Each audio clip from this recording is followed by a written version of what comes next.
Well, my thoughts on the abuse that Yaya Toure was subjected to was, it was deeply distressing. It was disappointing that it's happened again. It's distressing not just for him, it's for his family too, and his friends. Everyone has to go through this, and it really was disappointing. And I think it's about time that real sort of direct action was taken now.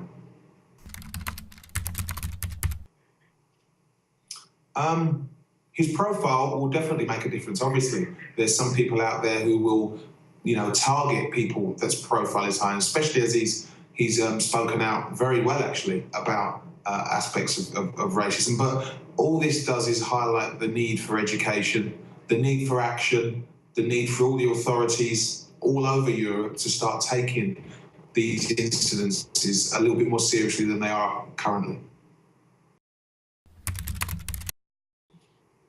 Well, what we want to do is, in terms of punishments and sanctions, they've got to be severe enough to form a deterrent so that people know, because people are choosing to do this. This is not accidental, this is not a slip of the tongue. People are choosing to take part in illegal behaviour. So the action has to be swift and direct, and it doesn't matter who it's against, fans, players, whoever. I think as a victim, because Yaya Toure is a victim of abuse, what he needs to know is he needs to have faith in the authorities that they're going to deal with it properly, so that if it happens again, he has no problems. He understands that the perpetrators will be found and will be punished.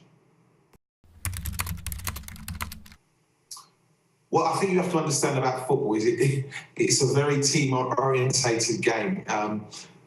Historically, home supporters, their job was to make their stadium as hostile as possible for the away supporters. So that's where the abuse and the hostilities, I think, originated. Now, what's happened with society and with difference and people that are different in skin colour, faith or whatever, coming into stadiums, there becomes more to talk about. Now, again, all of these incidences, they're not football's issue, they're society's issue. And as society changes, people's view on people that are different changes. And if you look at football, which was a working class white man's game, especially in England, you look at the cross-section of supporters that go and watch games now. It's incredibly diverse. If you look on the pitch, it's incredibly diverse. So there is all of this change that people have had to come deal with. And I think they find it difficult, some people. And so the easiest thing to do is abuse people based on things like their skin colour and their nationality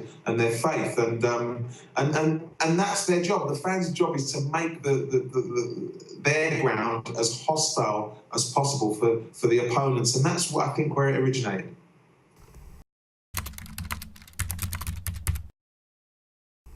First of all, they need to take these things seriously. They need to go and speak to these coaches, because these are very dangerous things to say. I mean, Willy Sagnol, I think, played with African players of African origin, who were some of the world's best players. So for him to come out and say something like that would probably be deeply distressing to what were his own teammates.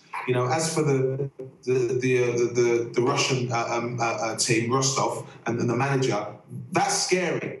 Russia are about to have been awarded the World Cup, the next World Cup. So there's going to be an influx of people that are different skin colours and everything coming into that country. Now, FIFA need to step in, and this is where the direct action comes in. They need to go into these countries and really deal with the situation. They need to go and speak to coaches who say things like this and make them aware that the effect that this is having on players. I mean, Rostov have 5 black players at least. What effect does that have on those players?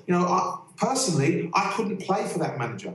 I couldn't play for him. So, this is where FIFA have the opportunity to go in and really deal with these things and make an example to other clubs and throughout Europe that this is not acceptable.